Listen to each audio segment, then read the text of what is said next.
BJP Ajim പറഞ്ഞ രീതിയിൽ ശരിക്കും ട്രാപ്പ്ഡാണ്. ട്രാപ്പ്ഡാക്കാനുള്ള കാരണം എന്ന് വെച്ചാൽ ബി.ജെ.പിയുടെ തന്നെ ചെയ്തികളാണ്. എന്തുകൊണ്ടാണ് ബി.ജെ.പിയുടെ ഏറ്റവും ഏറ്റവും മോസ്റ്റ് ഫേവേർഡ് ഡെമോഗ്രഫി ആയിട്ടുള്ള ഈ സവർണ്ണ വിഭാഗത്തിൽ നിന്നുള്ള ആളുകൾ വളരെ രൂക്ഷമായി തെരുവിലേക്ക് ഇറങ്ങുകയാണ്. നമ്മൾ സോഷ്യൽ മീഡിയ ഇൻസ്റ്റഗ്രാമിൽ പോയി കഴിഞ്ഞാൽ അതിൻ്റെ എന്താണ് ചേതോഹരം എന്ന് പറയാവുന്ന വീഡിയോസ് കാണാൻ പറ്റും. ആ നിലക്കാണ് സമരങ്ങൾ പോയിക്കൊണ്ടിരിക്കുന്നത്. ബി.ജെ.പി ആഫീസിൻ്റെ മുകളിൽ കയറിയിട്ട് ബി.ജെ.പിയുടെ കൊടി വലിച്ചെറിയുന്നു. വലിയ തോതിലുള്ള പ്രക്ഷോഭങ്ങളും സമരങ്ങളുമാണ്. അതും ഏറ്റവും കൂടുതൽ നടക്കുന്നത് യു.പിയിലാണ്. ബി.ജെ.പിയുടെ ഹെഡ്ലാൻഡ് ആയിട്ടുള്ള സ്ഥലങ്ങളിലാണ് നടക്കുന്നത്. അപ്പോൾ അതിൻ്റെ കാരണം എന്താണെന്ന് വെച്ചാൽ ഇതിനകത്ത് അവർ പറയുന്നത് ഞങ്ങളോട് എന്താണ് ഇത് ഞങ്ങൾക്കെതിരെ വിവേചനം കാണിക്കുന്ന നിയമമാണ് എന്നാണ് അവർ പറയുന്നത്. എന്ന് വെച്ചാൽ promotion of equity in higher education institutions regulations 2026 എന്ന് പറഞ്ഞിട്ടുള്ള UGCയുടെ ഈ ചട്ടങ്ങളാണ് പുറത്തു വന്നിരിക്കുന്നത്. അതിൽ ക്ലോസ് 3C ആണ് അവരുടെ പ്രശ്നം. അപ്പോൾ അതിൽ SC ST OBC ആ വിഭാഗങ്ങളിൽപ്പെട്ട ആളുകളോടുള്ള വിവേചനത്തെ സവിശേഷമായി അഡ്രസ്സ് ചെയ്യുന്നുണ്ട്. അപ്പോൾ അത് എന്താണ് ഞങ്ങൾക്കെതിരെ വിവേചനം ഉണ്ടായാൽ എന്തുകൊണ്ടാണ് നിങ്ങളത് പരിഗണിക്കാത്തത് എന്നുള്ളതാണ് ഇവരുടെ ചോദ്യം. ആ ചോദ്യത്തിലുള്ളൊരു പ്രശ്നം എന്താണെന്ന് വെച്ചിട്ടുണ്ടെങ്കിൽ ഈ ആൻറ്റി ഡിസ്ക്രിമിനേറ്ററി ലോസ് അല്ലെങ്കിൽ ആൻറ്റി ഡിസ്ക്രിമിനേറ്ററി നോംസ് റൂൾസ് അതെപ്പോഴും സാധാരണഗതിയിൽ ഡിസ്ക്രിമിനേഷന് വിധേയരാകുന്ന ആളുകളെ പ്രൊട്ടക്റ്റ് ചെയ്യാൻ വേണ്ടിയിട്ടാണ്. ഇപ്പോൾ ഡൊമസ്റ്റിക് വയലൻസുമായി ബന്ധപ്പെട്ട നിയമങ്ങൾ എടുത്തു കഴിഞ്ഞിട്ടുണ്ടെങ്കിൽ അല്ലെങ്കിൽ സ്ത്രീ പീഡനവുമായി ബന്ധപ്പെട്ട നിയമങ്ങൾ എടുത്തു കഴിഞ്ഞിട്ടുണ്ടെങ്കിൽ ഇപ്പോൾ നമ്മുടെ നാട്ടിൽ അതിനെതിരെ ആരോപണം ഉന്നയിക്കുന്നുണ്ടല്ലോ, വിമർശനം വരുന്നുണ്ടല്ലോ, പുരുഷ കമ്മീഷൻ വേണമെന്നൊക്കെ പറഞ്ഞിട്ട്. അപ്പോൾ അത് ടെക്നിക്കലി നോക്കി കഴിഞ്ഞിട്ടുണ്ടെങ്കിൽ അത് സ്ത്രീകളോട് ഫേവർ ചെയ്യുന്ന അല്ലെങ്കിൽ അതിക്രമത്തിനിരയാവുന്ന സ്ത്രീകൾ, അവരുടെ മൊഴികൾ, അവരുടെ അനുഭവങ്ങൾ, അതിനൊരു അപ്പർ ഹാൻഡ് അതിനകത്തുണ്ട്. എന്തുകൊണ്ടാണ് അങ്ങനെ? അത് പുരുഷനോടുള്ള വിവേചനമാണെന്ന് വെച്ചാൽ അങ്ങനെയല്ല. അതിനെന്താ പറയുക, അഫേർമേറ്റീവ് ആക്ഷൻ എന്നാണ് അതിന് പറയുക, അല്ലെങ്കിൽ പോസിറ്റീവ് ഡിസ്ക്രിമിനേഷൻ എന്നാണ് പറയുക. കാരണം ദുർബലരായ വിഭാഗങ്ങളെ, ആക്രമണത്തിനിരയാവുന്ന വിഭാഗങ്ങളെ അവരെ സവിശേഷമായി പ്രൊട്ടക്റ്റ് ചെയ്യാൻ വേണ്ടിയിട്ടാണ് ഈ നിലക്കുള്ള anti discriminatory laws and rules ഉണ്ടാകുന്നത്. അത് സ്ത്രീകളുടെ കാര്യത്തിലുണ്ട്, കുഞ്ഞുങ്ങളുടെ കാര്യത്തിലുണ്ട്, പിന്നെ SC STയുടെ കാര്യത്തിലുണ്ട്. ഇപ്പോൾ SC ST atrocities prevention act പ്രകാരം നോക്കൂ, ഒരാളെ ഒരു SC ST വിഭാഗത്തിൽപ്പെട്ട ഒരാളെ ആക്രമിക്കുന്നത് അത് അടിക്കുക എന്ന് വിചാരിക്കുക, പരസ്യമായിട്ട് അടിക്കുന്നത് നോൺ ബെയിലബിൾ ഒഫൻസാണ്. അതല്ലാത്ത വിഭാഗത്തിൽപ്പെട്ട ഒരാളെ അടിക്കുന്നത് അങ്ങനെ നോൺ ബെയിലബിൾ ഒഫൻസ് അല്ല. എന്തുകൊണ്ടാണെന്ന് ചോദിച്ചിട്ടുണ്ടെങ്കിൽ അത് സവിശേഷ പരിരക്ഷ നൽകേണ്ട ജനവിഭാഗങ്ങളെ സവിശേഷമായി പരിഗണിക്കും ഇത്തരം നിയമങ്ങൾ.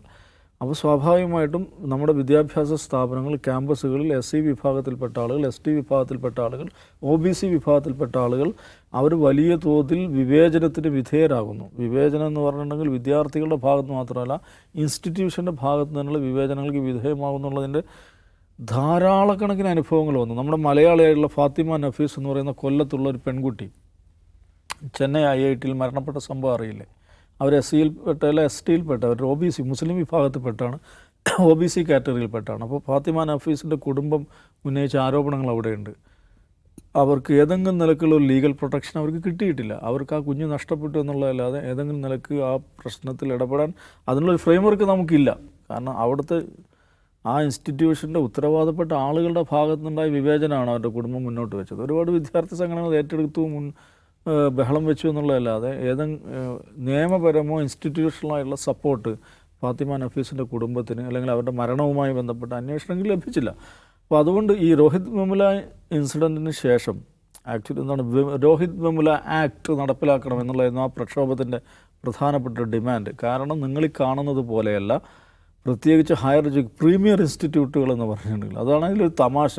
ഇന്ത്യയിലെ പ്രീമിയർ എഡ്യൂക്കേഷണൽ ഇൻസ്റ്റിറ്റ്യൂട്ടുകൾ എന്ന് പറഞ്ഞാൽ ഹയർ റിസർച്ചുകൾ നടക്കുന്ന, സയൻറ്റിഫിക് റിസർച്ചുകൾ നടക്കുന്ന, ടെക്നോളജിയുമായി ബന്ധപ്പെട്ട, നമ്മൾ ഏറ്റവും ബ്രില്യൻ്റായ, ഏറ്റവും ഇൻ്റലിജൻ്റായ വിദ്യാർത്ഥികൾ പഠിക്കുന്നു, ഏറ്റവും ബ്രില്യൻ്റ് ആൻഡ് ഇൻ്റലിജൻ്റായ അധ്യാപകർ പഠിപ്പിക്കുന്നു എന്ന് നമ്മൾ വിചാരിക്കുന്ന സ്ഥാപനങ്ങളാണ് ഇത്തരം വിവേചനങ്ങളുടെ രാവണൻ കോട്ടകളായി നിലനിൽക്കുന്നത്, അല്ലെങ്കിൽ രാക്ഷസ കോട്ടകളായി നിലനിൽക്കുന്നത്.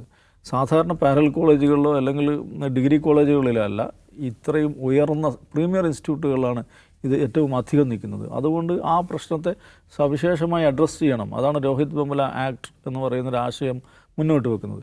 അപ്പോൾ ആ നിലയ്ക്ക് രോഹിത് വെമുലയുടെ രക്തസാക്ഷിത്വത്തിന് ശേഷം ഉണ്ടായിട്ടുള്ള പ്രക്ഷോഭങ്ങൾ, കോടതി ഇടപെടലുകൾ, അതിൻ്റെയൊക്കെ സമ്മർദ്ദത്തെ തുടർന്നാണ് എനിക്ക് തോന്നുന്നത് ഈ പറയുന്ന എക്വിറ്റി പ്രപ്പോസൽ എന്ന് ഈ പറയുന്ന പുതിയ UGCയുടെ നോംസ് വന്നിരുന്നത്. അപ്പോൾ അതിൽ സ്വാഭാവികമായിട്ടും അതിൽ സ്പെഷ്യൽ പ്രൊട്ടക്ഷൻ കൊടുക്കേണ്ട വിഭാഗങ്ങളായിട്ട് അല്ലെങ്കിൽ discrimination വിധേയരാകുന്ന വിഭാഗങ്ങളായിട്ട് SC, ST and OBC identify ചെയ്യുന്നു. അവർക്കെതിരെയുള്ള വിവേചനങ്ങളെ സവിശേഷമായി പരിഗണിക്കാനുള്ള പ്രൊവിഷൻസ് അതിൽ 3C ക്ലോസിൽ വെക്കുന്നു.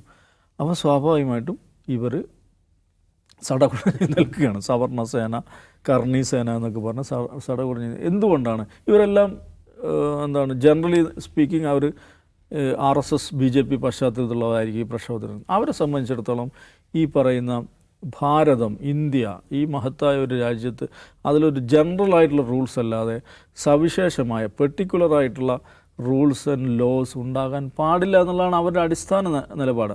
അതുകൊണ്ടാണല്ലോ അവർ സംവരണത്തിനെതിരാണ്.